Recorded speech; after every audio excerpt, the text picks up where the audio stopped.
मी तुम्हाला आश्वासित करतो, तुमच्या मनात शंका ठेवू नका. आकाश पाताळ एक करू, पण या केसमध्ये जर कोणाचा घातपात असेल, कोणाचाही बाप असला तरी त्याला खोदून काढू.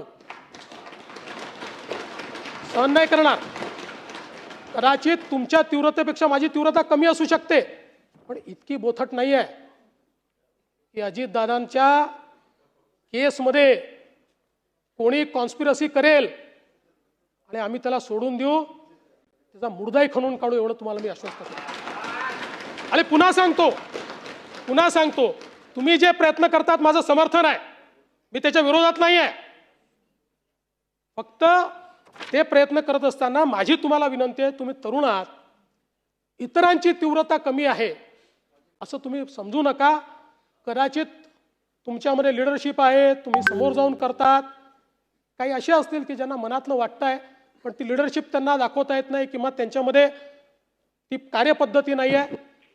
आणि म्हणून मी पुन्हा एकदा या निमित्ताने सांगतो की या संपूर्ण इन्व्हेस्टिगेशनमध्ये जे जे करावं लागेल, आणि आपल्याला माहिती आहे, आपण स्वतः मला पत्र दिल्यानंतर आपण त्याचा उल्लेख केला, जसंच्या तसं मी ते पत्र केंद्र सरकारला पाठवलं आणि केंद्र सरकारकडे त्याचा पाठपुरावा मी करतोय.